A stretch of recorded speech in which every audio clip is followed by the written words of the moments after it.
नत्वा सरस्वतीं देवीं शुद्धां गुण्यां करोम्यहं पाणिनीयप्रवेशाय लघुसिद्धान्तकौमुदीं। श्रीगुरुचरणकमलेभ्यो नमः। इति माहेश्वराणि सूत्राणि अनादिसंज्ञार्थानि। इस वाक्य के द्वारा चतुर्दश सूत्रों का प्रयोजन, उनका नाम तथा उनकी प्राप्ति कैसे हुई, इस सब का अध्ययन हम कर चुके हैं। अब आगे एक प्रतिज्ञा वाक्य उपस्थित है, ऐसा मंत्या इतः। इस प्रतिज्ञा वाक्य को क्यों रखा गया, तो इसको रखने के पीछे कारण है। पूर्व वाक्य में बताया गया कि चतुर्दश सूत्र अनादि संज्ञाओं की सिद्धि के लिए, किंतु उन सूत्रों के द्वारा अनादि संज्ञाओं की सिद्धि कैसे होगी, इस प्रश्न को ध्यान में रखकर ही ऐसा मंत्या इतः इस प्रतिज्ञा वाक्य को रखा गया। इस वाक्य में 3 पद हैं। ऐसाम, यह एतत् शब्द के षष्ठी बहुवचन का रूप है। अंत्याः, यह अंत्य शब्द के प्रथमा बहुवचन का रूप है। इतः, यह भी इत शब्द के प्रथमा बहुवचन का रूप है। यहाँ अंत्य शब्द का उल्लेख, अंत तो हम जानते हैं, और अंत शब्द से ही अंत्य शब्द बना है। अन्ते भवाः इति अन्त्याः, यत् प्रत्यय करने में ये अंत्य शब्द की निष्पत्ति होती है, जिसका अर्थ होगा अंतिमाः, अंत में होने वाले, अर्थात अंतिम। अंत्याः अर्थात अंतिमाः। पहले देखिए, ऐशाम पद है। ऐसाम में एतत् शब्द है जो कि सर्वनाम है। सर्वनाम शब्दों का कुछ अपना स्वभाव होता है कि वो किसका अर्थ बताएंगे। एक उदाहरण से हम समझते हैं। हिंदी में कहा जाए, देवदत्त ठीक से पढ़ता है। देवदत्तः सम्यक् पठति। सः सम्यक् गायत्यपि, वह ठीक से गाता भी है, वह खेलता भी है, वह दौड़ता भी है। अब इन वाक्यों में देखिए, एक बार तो नाम का उल्लेख किया गया देवदत्तः शुरू में, और बाद में या तो सह बोल रहे हैं, हिंदी में वह बोल रहे हैं। ये क्या है? सर्वनाम शब्द हैं। इनका अर्थ क्या होता है? सह गायत्यपि का मतलब क्या है? तो सह का मतलब देवदत्त ही है। सह धावती में सह का मतलब क्या है? देवदत्त है। क्यों? क्योंकि वो सर्वनाम शब्द है और उसका स्वभाव है कि जो पूर्व में प्रतिपादित किया जाएगा उसी को सर्वनाम शब्द कहते हैं। उसको एक नियम याद करके रखना चाहिए। सर्वनाम्नाम उत्सर्गतः पूर्व परामर्शित्वम। एक बार पुनः सुने। सर्वनाम्नाम उत्सर्गतः पूर्व परामर्शित्वम।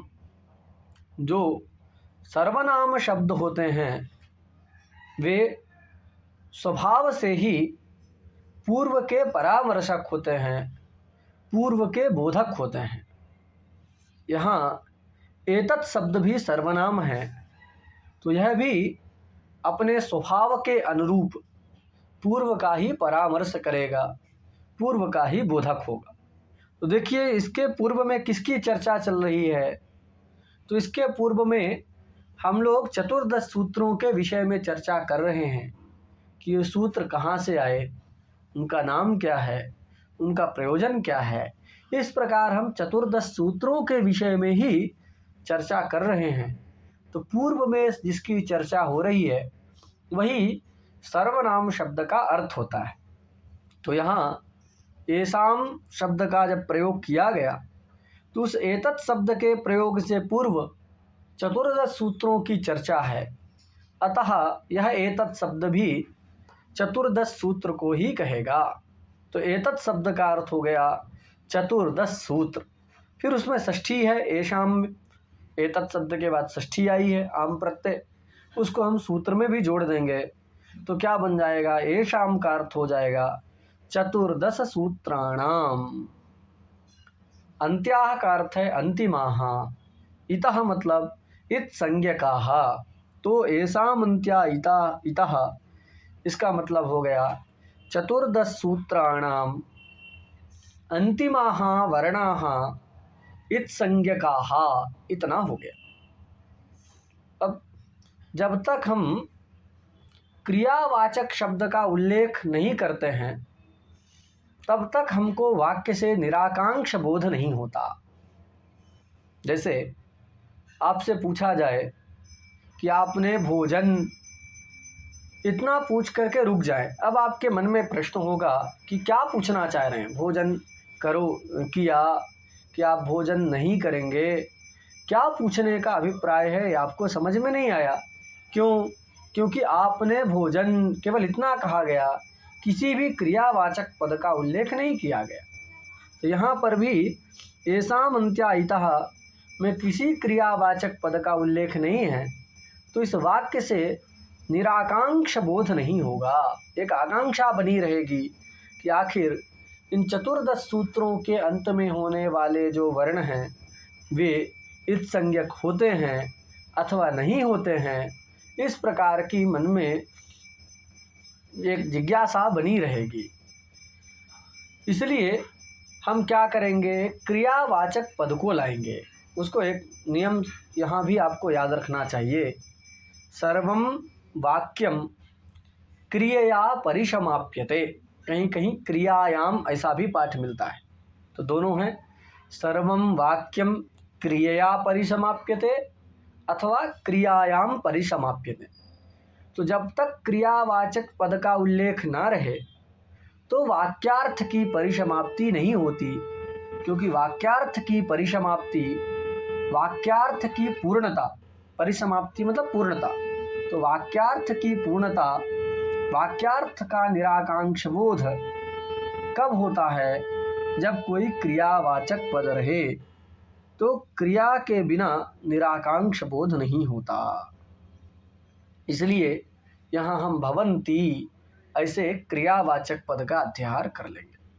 तो क्या बन जाएगा, एषाम अन्त्या इतः भवन्ति, अर्थ करेंगे एषाम चतुर्दश सूत्राणाम अन्त्याः अन्तिमे भवाः वर्णाः इतः इत्संज्ञकाः भवन्ति, अर्थात अ ई उण इत्यादि जो चतुर्दश सूत्र हैं उन सूत्रों के अंत में होने वाले ण क ङ च ट इत्यादि जो वर्ण हैं वे वर्ण इत संज्ञक होते हैं, ये वाक्य का अर्थ है।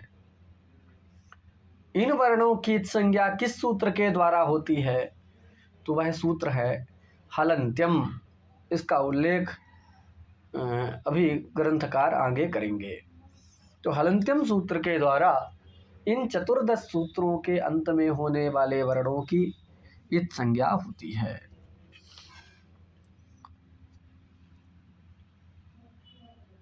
और अब प्रश्न होगा कि देखिए आई उण सूत्र में तो आकार का उच्चारण कर दिया गया,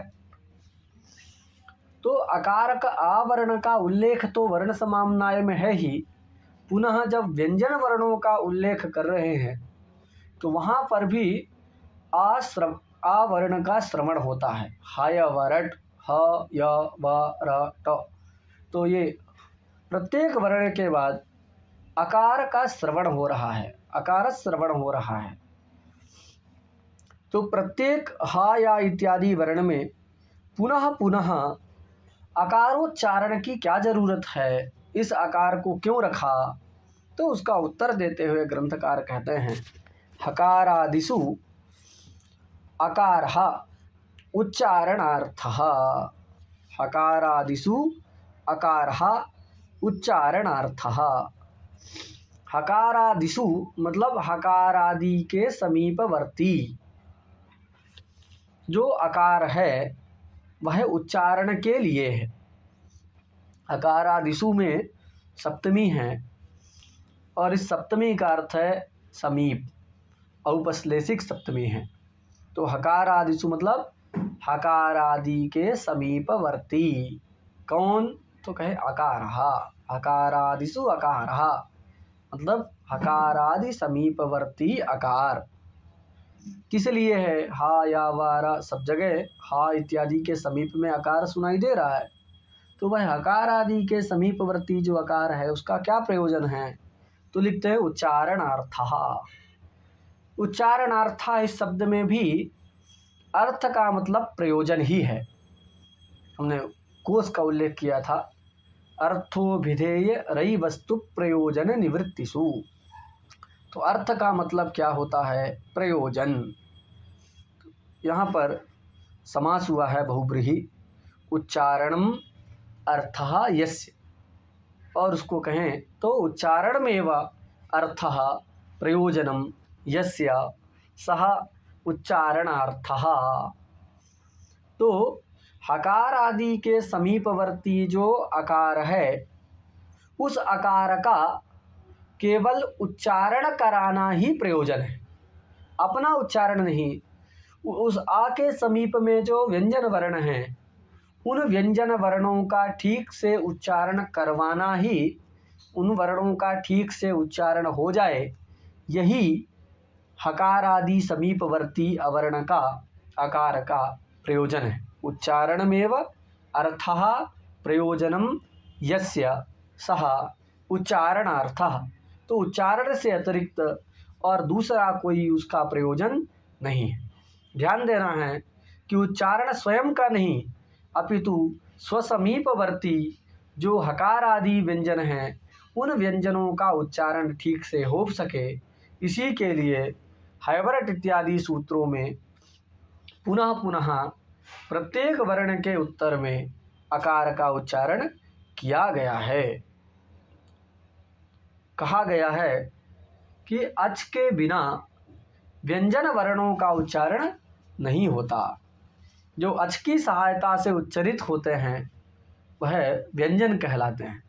तो व्यंजन वर्णों की उच्चारण के लिए आकार को, यहाँ स्वर वर्ण को रखा गया है। उच्चैरुदात्तः इस सूत्र के भाष्य में भाष्यकार लिखते हैं, न पुनरांतरेणाचम व्यंजनस्योच्चारणमपि भवति। अंतरेण का मतलब है बिना। न पुनरांतरेणाचम व्यंजनस्योच्चारणमपि भवति। ये न का संबंध भवति के साथ में होता है। नए जहाँ रहेगा वो क्रिया में अन्वित होता है, इसको ध्यान रखना चाहिए। तो न भवति ऐसा करना है। न पुनरांतरेणाचम, अंतरेण मतलब बिना। तो अचम बिना, अचम अंतरेण अच के बिना व्यंजनस्य उच्चारणमपि न भवति, ऐसा भाष्यकार का अभिप्राय है कि अच के बिना व्यंजनों का उच्चारण नहीं होता है। नहीं होता कहने का मतलब सुखपूर्वक नहीं होता है, आसानी से नहीं होगा। काठिन्य पूर्वक उच्चारण हो सकता है, ह या व ऐसा कुछ कुछ करेंगे, लेकिन वो सुखपूर्वक उच्चारण नहीं होगा। इसलिए जो हकार आदि व्यंजन वर्ण हैं उन व्यंजन वर्णों का ठीक ठीक उच्चारण हो सके, इसके लिए हकार आदि के समीप में आकार को रखा गया है। तो स्पष्ट हो गया कि हकार आदि के समीपवर्ती जो आकार है वह आकार व्यंजन वर्णों के उच्चारण के लिए है। उसका व्यंजन वर्णों का ठीक से उच्चारण कराना ही प्रयोजन है। अगर वो नहीं होता तो उन व्यंजन वर्णों का सुखपूर्वक उच्चारण नहीं हो सकता था। न पुनरांतरेणाचम व्यंजनस्योच्चारणमपि भवति इत्यादि नियम के अनुसार। अब कहे कि देखिए सब जगह अवर्ण का जो उच्चारण है हैवरट इत्यादि सूत्रों में, वह अवर्ण उच्चारण के लिए नहीं है। एक विशेष, अन्यत्र तो है किंतु एक विशेष स्थल है जहाँ पर अवर्ण उच्चारण के लिए नहीं है। कहाँ तो उल्लेख करते हैं, लण मध्ये तु इत्संज्ञकः, लण मध्ये तु इत्संज्ञकः, कि अन्यत्र तो हकार आदि में जो आकार है वह उच्चारण के लिए है, व्यंजन वर्णों का उच्चारण हो जाए इसके लिए रखा गया है, किंतु लण मध्ये मतलब लण सूत्र में जो आकार है, लण सूत्र का अवयव जो आकार है, ला और अण दोनों के मध्य में उच्चरित जो आकार है, वह लण सूत्र का ये मध्यवर्ती जो आकार है, वह आकार उच्चारण के लिए नहीं है, वह ला के उच्चारण कराने के लिए नहीं है, वह इत्संज्ञक है। लण मध्ये तु इत्संज्ञकः, तो अन्यत्र तो आकार उच्चारण के लिए है, किंतु लण सूत्र का जो आकार है वह उच्चारण के लिए नहीं, वह इत्संज्ञक है। इत्संज्ञा उसकी उपदेशे जनुनासिक इत सूत्र से होती है, वह अच है और वह अनुनासिक भी है, अतः अनुनासिक अच होने के कारण लण सूत्र के मध्यवर्ती आकार की उपदेशे जनुनासिक इत सूत्र से इत्संज्ञा होती है। इस लण सूत्रस्थ अवर्ण की इत संज्ञा करने का प्रयोजन है र प्रत्याहार की सिद्धि। एक रा प्रत्याहार है जिसमें रा और ला इन दो वर्णों का ग्रहण होता है। जब हम उपदेशे जनुनासिक इत सूत्र का अध्ययन करेंगे तो वहाँ पढ़ेंगे रलयोः संज्ञा, रेफः रलयोः संज्ञा मतलब बोधकः। तो जो रेफ है अर्थात र प्रत्याहार है, वह रा और ला इन दोनों वर्णों का बोधक होता है। तो र प्रत्याहार की सिद्धि हो जाए, इसको ध्यान में रख करके ही लण सूत्रस्थ आकार को अनुनासिक मान करके उसकी इत संज्ञा की गई है। किंतु कुछ नव्य आचार्य र प्रत्याहार को स्वीकार नहीं करते, नागेश भट्ट हैं और नागेश भट्ट जी के अनुयायी लोग हैं, वे कहते हैं कि इसकी इत संज्ञा तो दूर की बात है, र प्रत्याहार तो बड़ी दूर की बात है, हम तो इसको अनुनासिक ही नहीं मानते। तो लण सूत्रस्थ अवर्ण के अनुनासिकत्व का खंडन नागेश भट्टादि करते हैं, किंतु व्याकरण के आचार्य जिन्होंने महाभाष्य पर प्रदीप नाम का व्याख्यान लिखा, प्रदीप नाम की एक टीका लिखी, उस प्रदीप टीका के रचयिता महामहोपाध्याय श्री कैयट तथा उन कैयट के अनुयायी मट्टोजी दीक्षित और उनके अनुयायी जो लघु कौमुदीकार आदि हैं, ये सब लोग लण सूत्रस्थ अवर्ण को अनुनासिक मान करके उसकी इत संज्ञा करते हैं और इत संज्ञा करके उससे र प्रत्याहार की सिद्धि करते हैं। र प्रत्याहार का उल्लेख उरण रपरः सूत्र में स्वीकार किया जाता है। उरण रपरः, तो रपरः में जो रा है वह रा प्रत्याहार है, उससे रा और ला दोनों का ग्रहण होता है, इसीलिए कृष्णर्थी में रा हो जाता है और तवलकार में ला होता है, लपर होता है, तो र प्रत्याहार मानने का ही फल है। उस तवलकार प्रयोग की सिद्धि अन्यथा भी नवीन आचार्य सिद्ध कर लेते हैं, अन्य प्रकार से भी उसकी सिद्धि कर लेते हैं। इस प्रकार हमने कौमुदी ग्रंथ में जो प्रतिज्ञा वाक्य रखे गए हैं उन वाक्यों का अध्ययन किया। आगे क्रमशः जिन सूत्रों का उल्लेख इस प्रकरण में किया गया है उनका हम लोग अध्ययन करेंगे। श्री गुरु चरण कमलेभ्यो नमः।